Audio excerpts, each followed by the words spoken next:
Welcome back, dear friends, to the Crimson Academy's course on a tribute to His Holiness Abdu'l-Baha.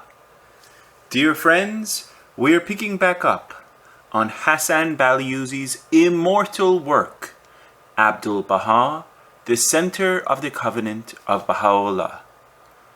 Dear friends, we are on Chapter 15, Canada, August 30th through September 8th. Montreal, Canada was the next destination of Abdu'l-Baha. It was the only city in Canada that he visited. This was the city where May and William Sutherland Maxwell had established their home. Their charming house, 716 Pine Avenue West, on the slope of Mount Royal, which Sutherland Maxwell had designed himself, and at which Abdu'l-Baha arrived in the bright moonlit evening of August 30th, is today the Baha'i Shrine for Canada. The devoted and selfless services of May Maxwell in Paris and on the Canadian soil acted as a strong magnet to draw Abdu'l-Baha to Montreal.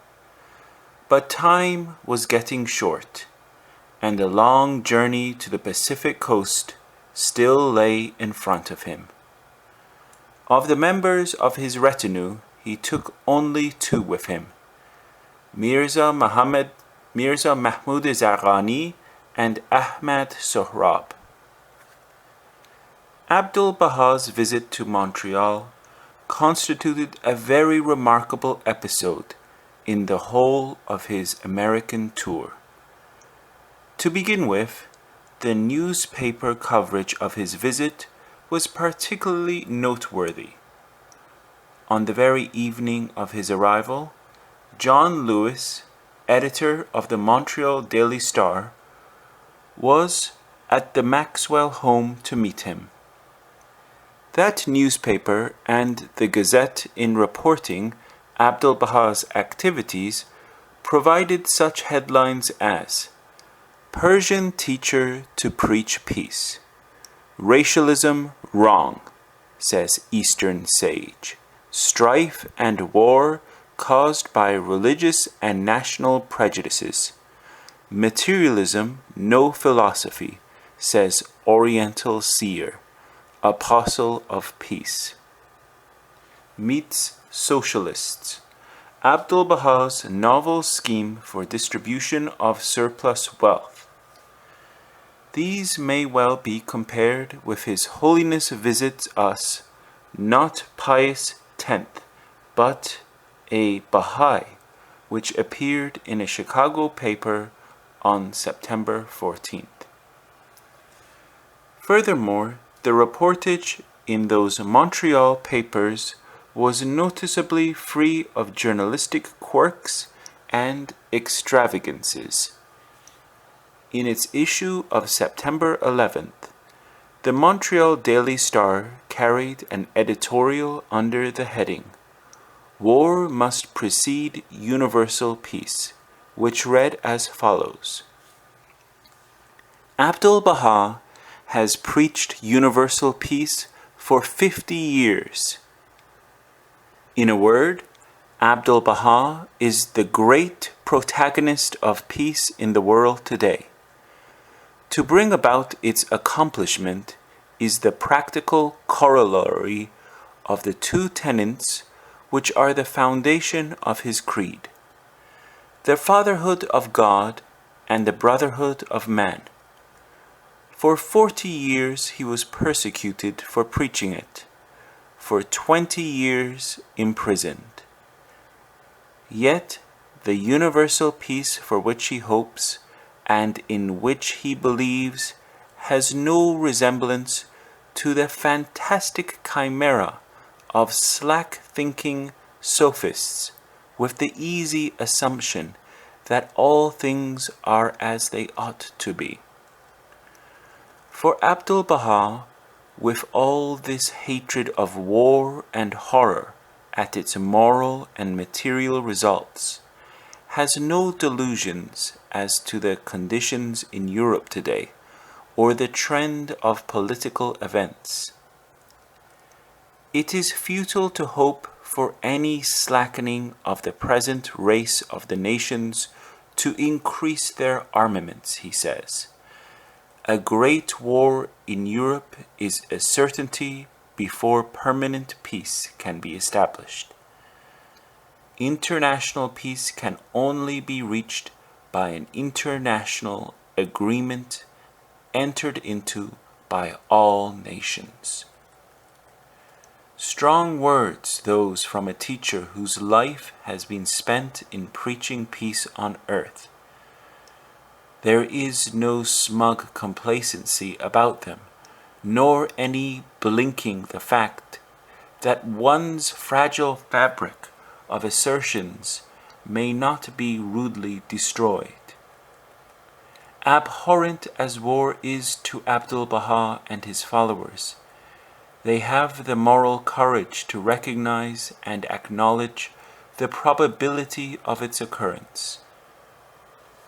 In an interview printed elsewhere in this issue, Abdu'l-Baha elaborates more fully his views on the question. Here are some extracts from that interview.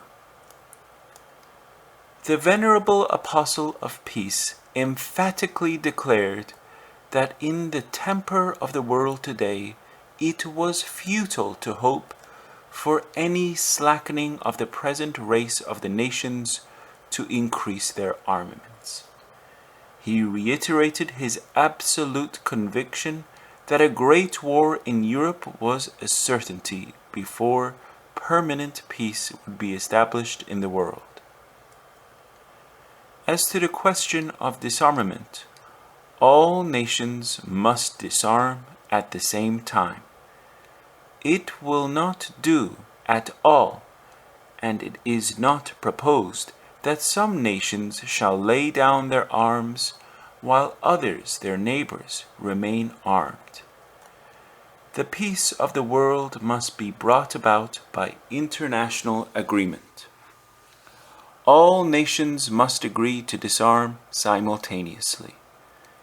In the meantime, all people of goodwill must ever strive to make international peace the great issue. They must work unceasingly to turn public opinion in favor of this line of action. All Europe is an armed camp. The very armaments themselves are productive of war. Abdu'l-Baha said many a time during his tour of Europe and America that Europe was like an arsenal and it needed just one spark to set it ablaze. And it happened as he had foreseen.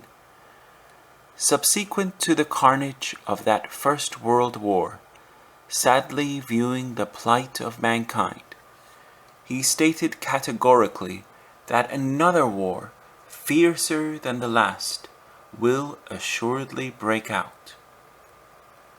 On November 28, 1931, the anniversary of the passing of Abdu'l-Baha, his grandson, Shoghi Effendi, the guardian of the faith, wrote, 10 years ago, this very day, there flashed upon the world the news of the passing of him who alone, through the ennobling influence of his love, strength, and wisdom, could have proved its stay and solace in the many afflictions it was destined to suffer.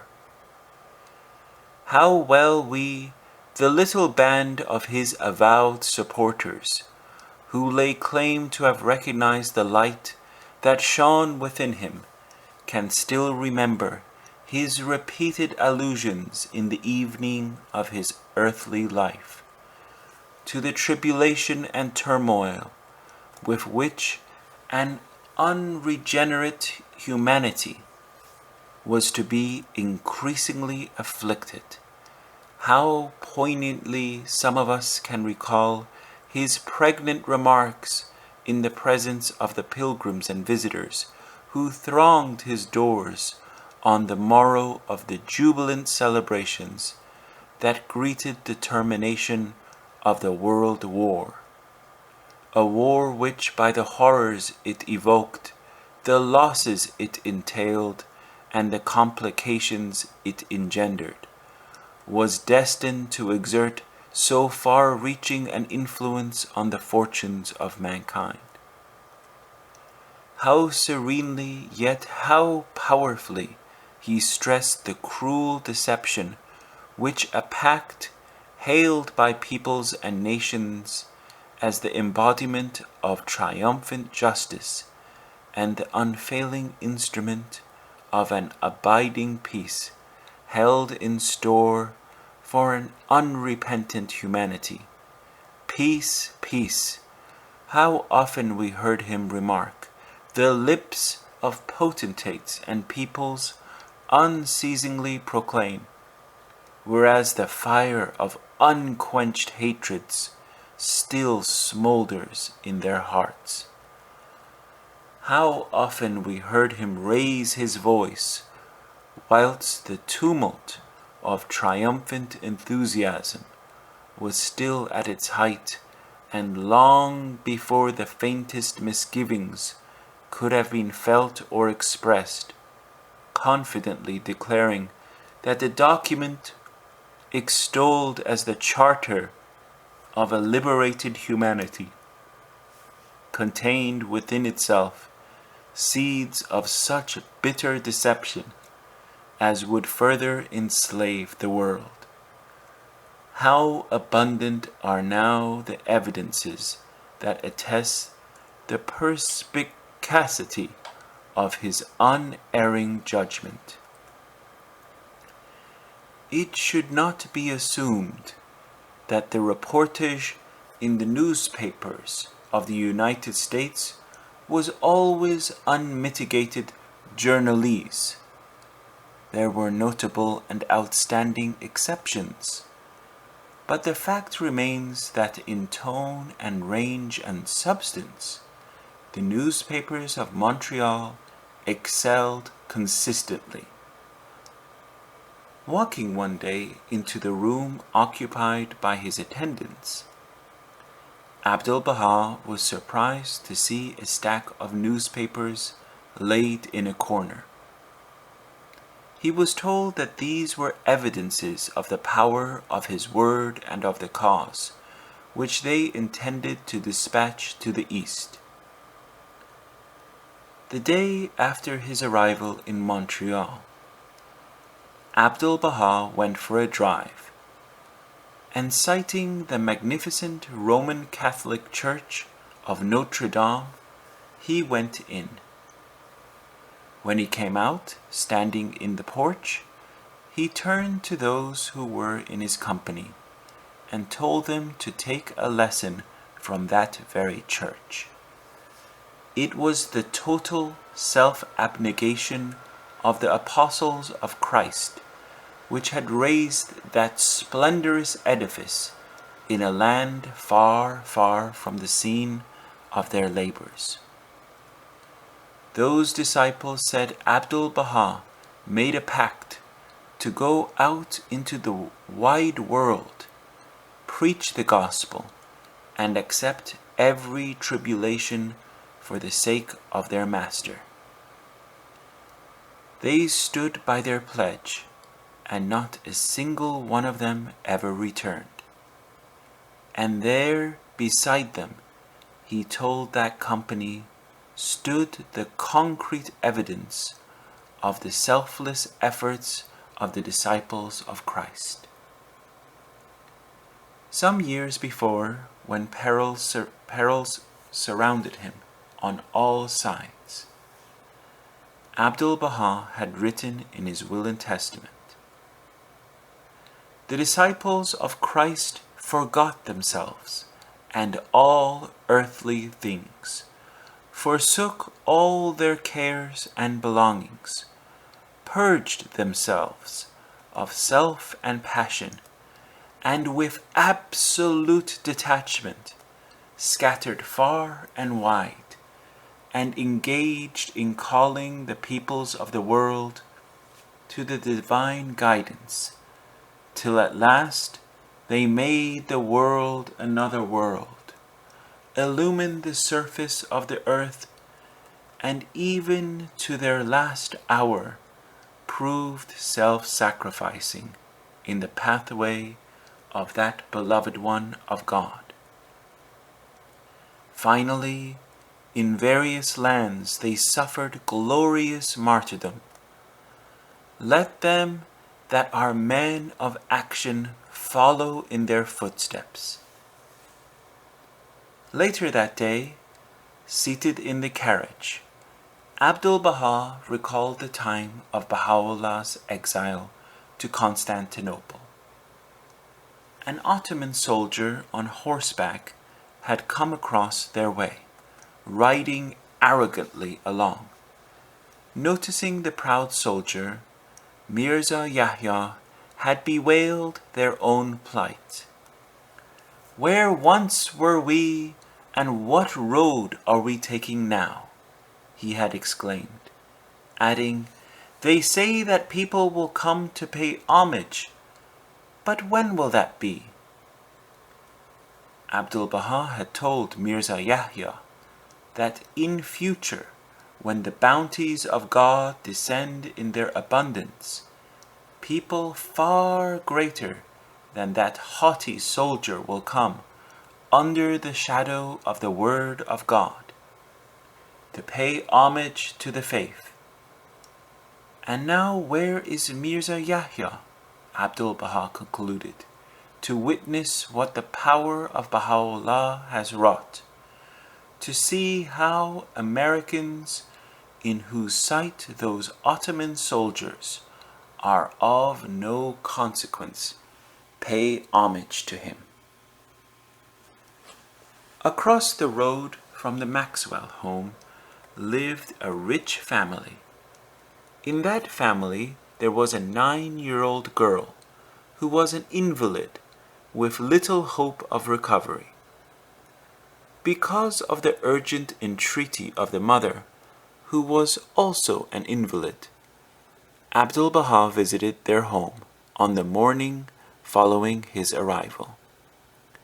He held the child in his arms and told the parents that their child would be restored to full health.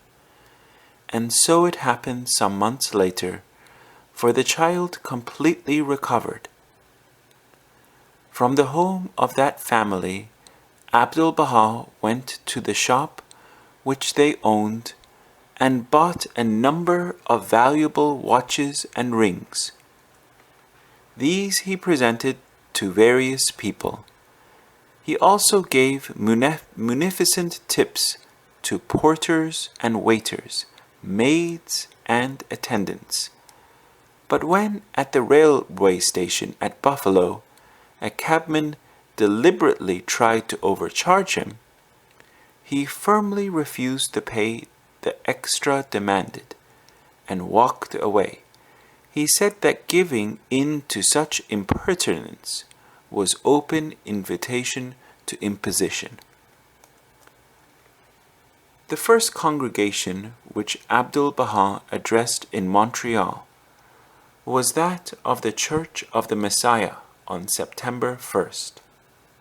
He said, "God the Almighty has created all mankind from the dust of earth. He has fashioned them all from the same elements. They are descended from the same race and live upon the same globe.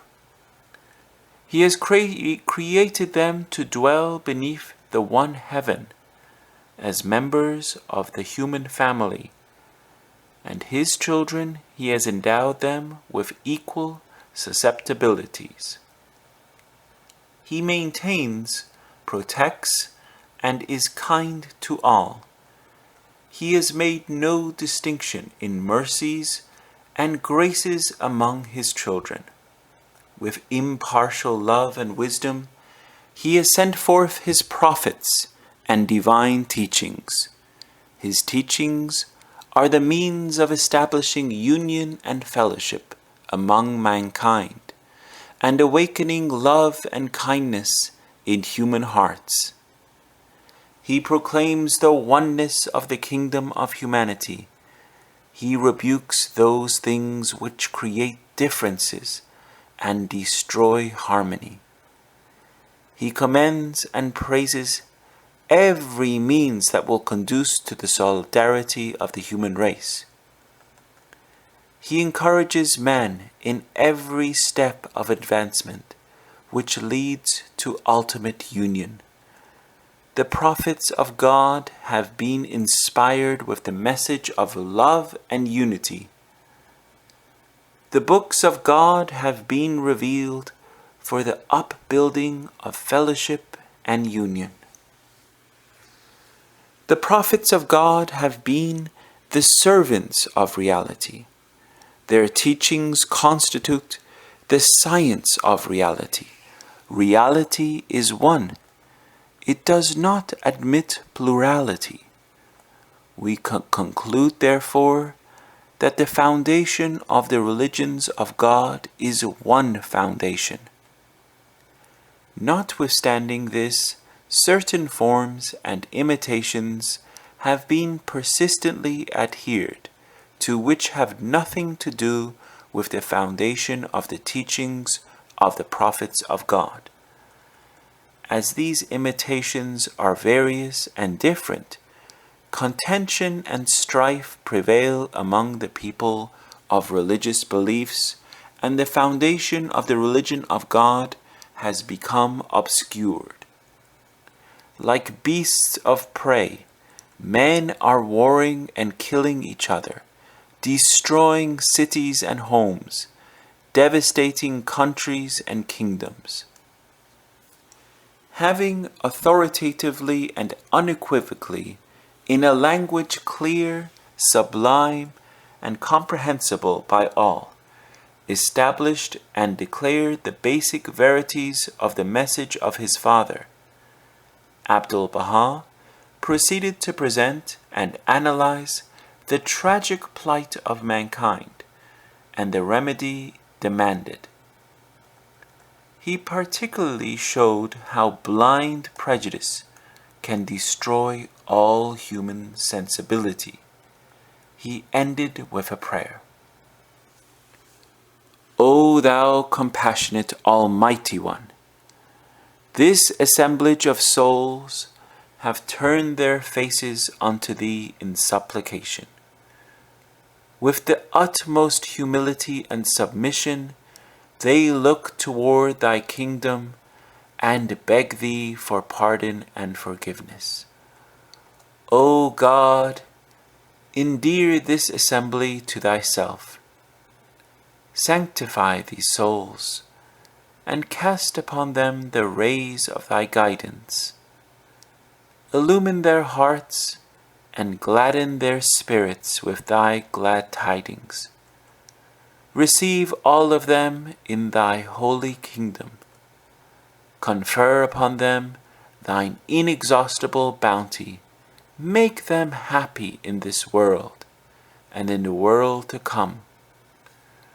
O God, we are weak. Give us strength.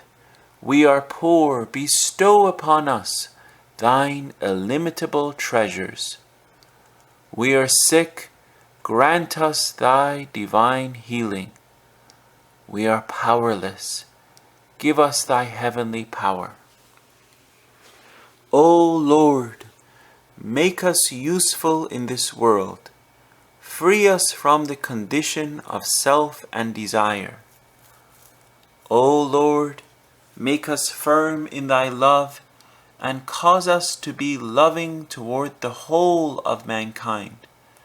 Confirm us in service to the world of humanity, so that we may become the servants of Thy servants, that we may love all Thy creatures and become compassionate to all Thy people. O Lord, Thou art the Almighty, Thou art the Merciful, Thou art the Forgiver, Thou art the Omnipotent. That evening, the fame of Abdu'l-Baha's address at the Church of the Messiah was spread abroad. There were constant telephone calls and large numbers made their way to the Maxwell home. Abdu'l-Baha spoke to them. So forceful was his speech, so emphatic his movement, that his headgear fell off, and he made no attempt to replace it. His head bared, his locks scattered round his head, he went on speaking for another half-hour. Then he walked through the thronged assemblage upstairs to his room. But people could not tear themselves away, and Abdu'l-Baha came back and spoke once again. Even then, there were individuals begging to be received by Abdu'l-Baha in his room, and he received a good many. He decided that night to move to a hotel. The next day he went to the Hotel Windsor and took a suite of 3 rooms. But meetings at the Maxwell home continued to the end of Abdu'l-Baha's stay in Montreal. Apart from those gatherings at the Maxwell home and meetings at the hotel, Abdu'l-Baha addressed 2 more audiences in places of public assemblage in Montreal on September 3rd and 5th. Both occasions featured in the pages of the Gazette. The first one was thus reported the next day.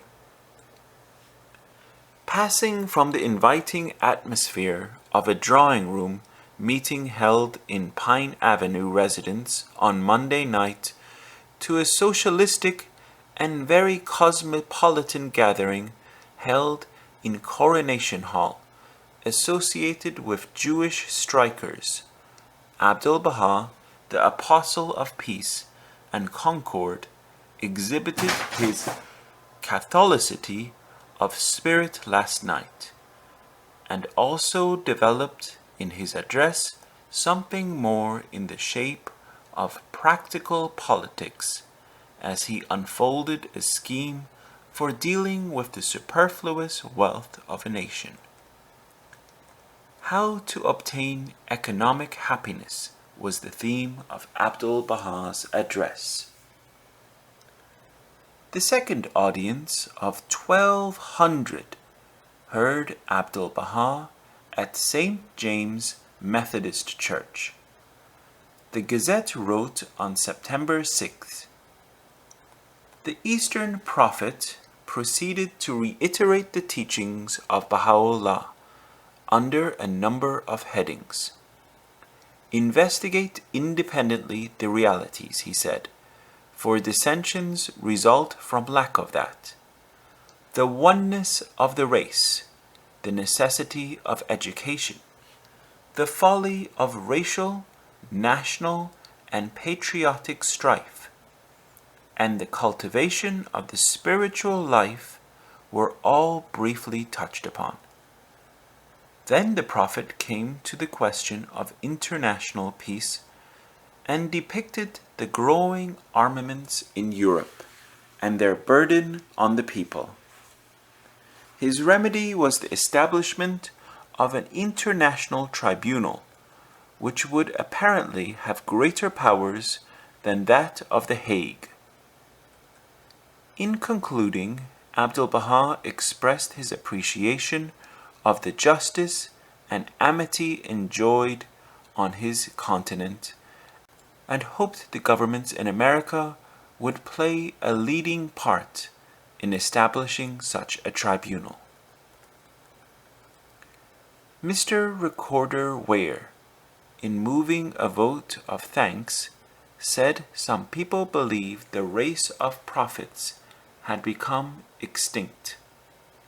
But it was a pleasure to listen to one who was in the lofty succession of the long line of prophets. He had brought a message that would not be speedily forgotten. Abdu'l-Baha was not well enough to keep to his schedule, and his departure from Montreal was delayed for several days. He would occasionally, when finding a moment of leisure, go out for a drive or a walk. One day he went all alone and boarded a tramcar. The tram took him some way out of the city. Alighting from that one, he rode in another, which also had an outward route. He then took a taxi, but could not recall the name of the hotel. However, he could indicate the right direction to the cabman.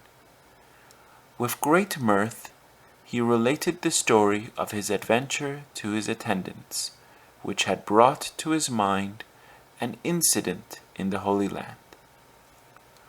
Agha Faraj, a Baha'i of Akka, had lost the way. Abdu'l-Baha had told him to cast off the donkey's halter. The beast, finding itself free, had directed its steps to their destination. In the same manner, Abdu'l-Baha said laughingly he had rightly directed his cabman.